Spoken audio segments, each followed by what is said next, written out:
Hello there, you are watching Chapter 4 of my TearRing Saga Champions of Utena low turn count playthrough. And this is the chapter where the slowness of the game really starts to get under my skin, so strap in for a long haul. At the end of the last chapter, we learned from the boss's dying words that the only reason he was fighting was because Duke Codder was threatening his family. And the boss of this map is in a pretty similar situation. It's become pretty clear by this point that this whole rebellion is down to a single lord's twisted ambitions. So luckily for the boss of this chapter, we are not forced to kill him like we did with the last boss. The objective of this map is to seize, and this is the first map to really have a whole lot of rough terrain, so Runen has a long way to go. While I'm choosing my deployments, you may be surprised to notice that I'm undeploying Arcus in favor of Esther. There is a good reason for this choice, even though it mostly just gives Esther a chance to show off her worse combat than anyone else. Julia is also being deployed here, and she too has an important role to play in the map. Sasha pulls out an Iron Lance even though she can't use it. This is the high critical Iron Lance that we picked up last chapter, and the first thing Sasha does is trade it off to our new recruit, Martel, followed by getting the last on-map support conversation in the game with her. Martel is the first flyer that we get in this game, and that means that she can go straight over terrain with absolutely no problems. Martel also has Canto at base, which is really helpful, and she has another skill as well, Vantage. In this game, Vantage's effect of attacking first even if the enemy initiated combat is active as long as the user's attack speed is higher than the enemy's. And since Martel is a Pegasus Knight, speed is kind of her thing. She will almost always have Vantage active as long as she is mounted on her Pegasus. All in all, Martel is a really good unit, and she is going to be used a whole lot throughout this run. Her strength is iffy, but her magic is pretty solid, so we're going to be using the Levin sword on her later on, which is a sword that uses magic to attack. Moving over to Raffen, here I have him not quite use his entire movement for this turn. This means that an enemy isn't going to come down and attack him and then block his path.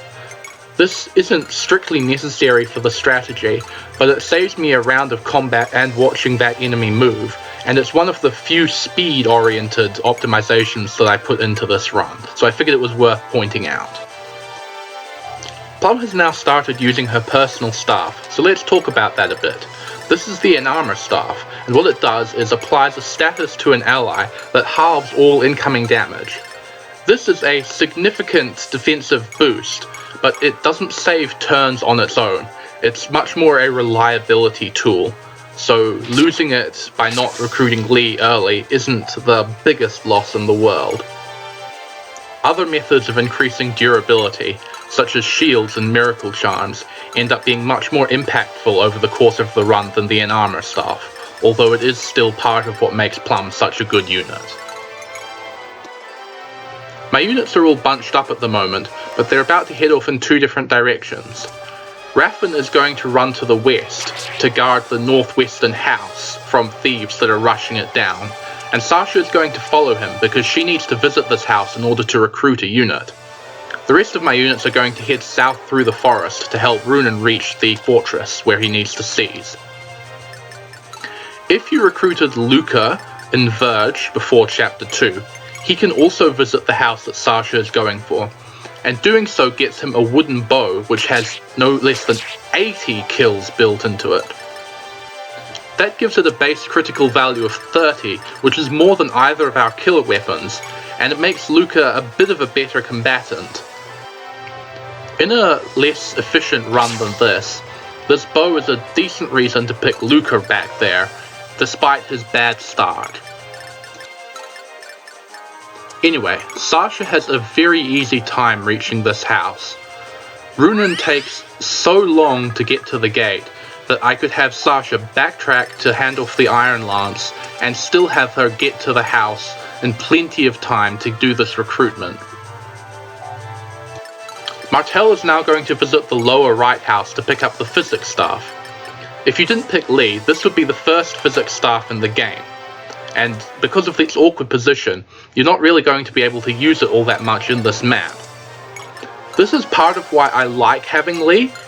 Having that physics just offers a lot more reliability through him being able to use the physics staff that he comes with for long-range heals where my strategies demand it. In other healer news, you may have noticed me having Plum spam the in-armor staff a little bit. This is because of what happens to her later on. She gets such a good option for her action each turn that the in-armor staff, despite its durability boost, really becomes obsolete by comparison.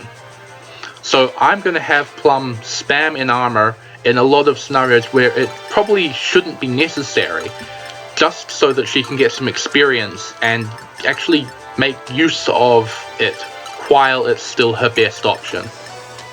It's nice to get some level ups on her early on, particularly in speed and luck, to develop her void, because she is going to have to stand around the vicinity of some heavy combat situations later on in the game. And every hit that she dodges due to having higher avoid here is one miracle charm that she doesn't need to expend. So that's 5,000 gold saved each time it happens. That is a good trade for a handful of in-armor staff uses. Alright, so jumping back to Raffin, as you can see, he's only just ahead of the thieves getting to the house here, despite his huge movement advantage over them. I'm going to have him block off the house rather than immediately trying to kill them, because that means that there's no chance of me being RNG screwed and forced to reset over it. Interestingly, only the first of these thieves actually has the thief AI. As you can see, he moved up to Raffin and didn't attack him.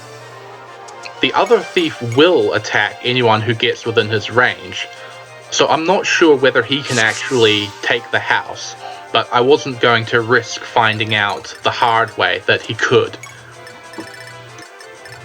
The enemy who I'm currently highlighting here is called Vega, and he is a recruitable unit, but he's not the sort of recruit that you walk up to and talk to. You have to let him come to you instead.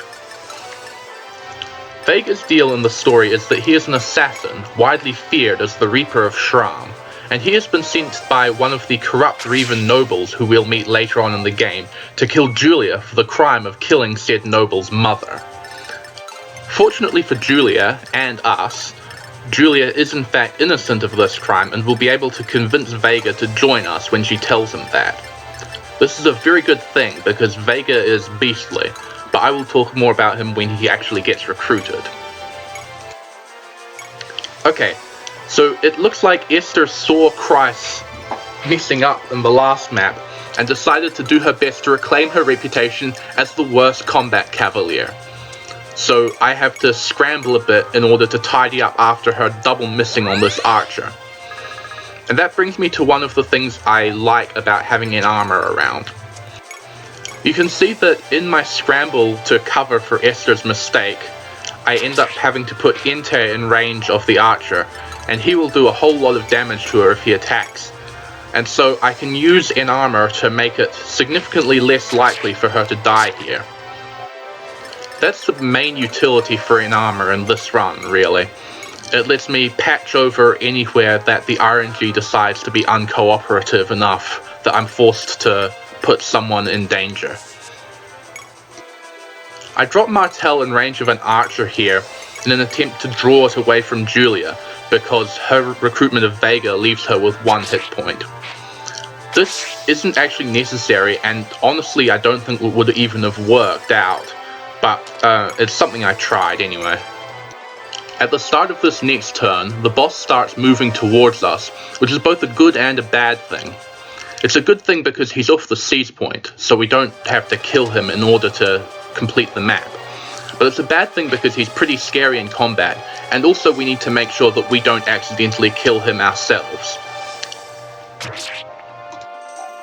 We'll talk more about Roger in a moment, but for now we need to focus on Vega, who is making his move on Julia. So they have a little scripted battle, and then he gives her a fruit and joins our side. Vega is a really good unit. He is probably the top infantry combat unit in the entire game, and a large amount of that is down to his weapon, the Shram. This weapon is locked to him, and it has an effect similar to the Enarmor Staff, in that while Vega has it equipped, all incoming damage against him is halved. This is a really powerful ability, and it goes well with Shram's high might and high base critical value. Vega also comes with the skill Sol, which is the first random proc skill that I'm going to talk about in this game. When Sol activates, it heals the user equal to the damage that gets dealt.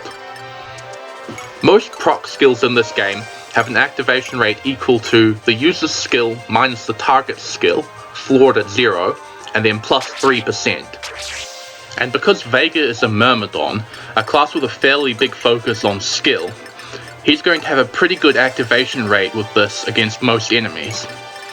Between Shram and Sol, Vega is more durable than a Myrmidon has any right to be, and that's even before taking into account that his high speed means he has a good chance of dodging a lot of attacks as well.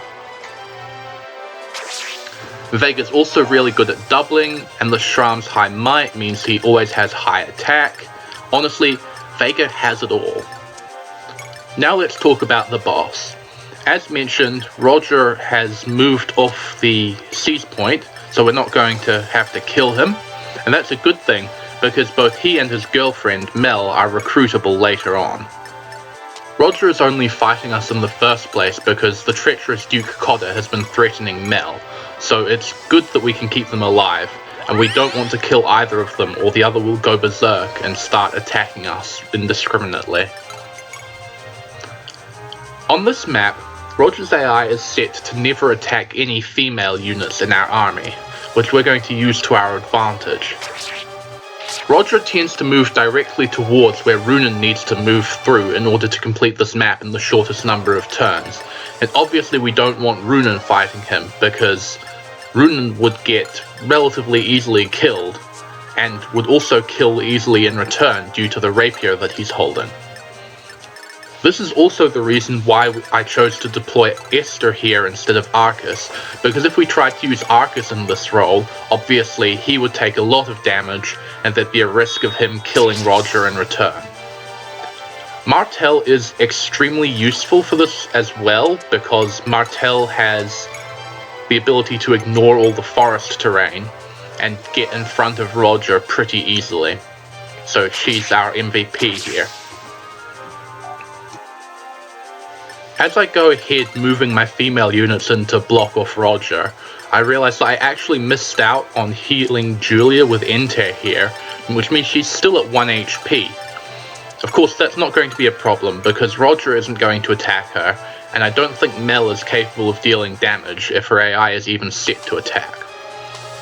So my positioning here forced Roger into some frontier terrain, and frontier terrain is kind of annoying because my unpromoted cavaliers cannot move onto it at all.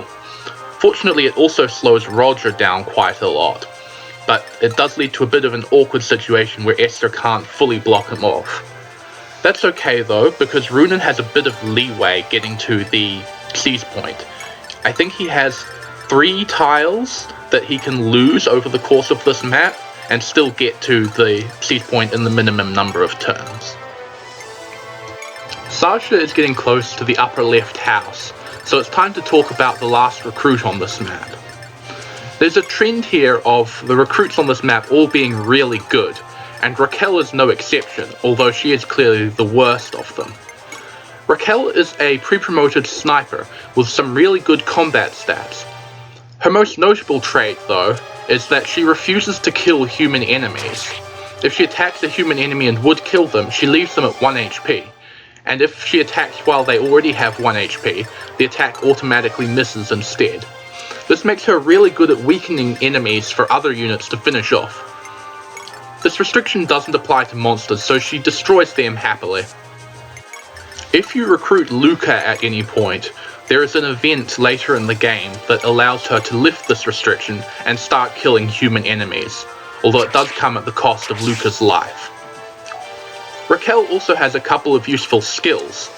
Firstly, she has Paragon, which helps to make up for the fact that she's rarely getting kill experience. Besides a couple of terrain skills, her last skill is Adept, which is a random proc skill that several of our units already have. Unlike Sol, and indeed most random proc skills in this game, Adept's proc rate is equal to the user's attack speed. Its effect is to add an extra attack when it activates, so you get 2 attacks for the price of 1. This goes well with the Brave Bow that Raquel comes with. The Brave Bow isn't locked to her, of course, but we don't have any other units who will be able to use it for a while due to its high mastery requirement. Brave weapons in this game are like in the rest of the Fire Emblem series. They automatically double the number of attacks that you get. So you attack twice, then the enemy gets their attack, and then you attack twice on your follow-up if you get one as well. This combined with Adept means that Raquel tends to get a lot of attacks in a combat round. She can just keep going and going, and eventually she just starts auto-missing because of her mercy effect. This is why I really love using her, even though she's not the most amazing unit because she can't kill most enemies.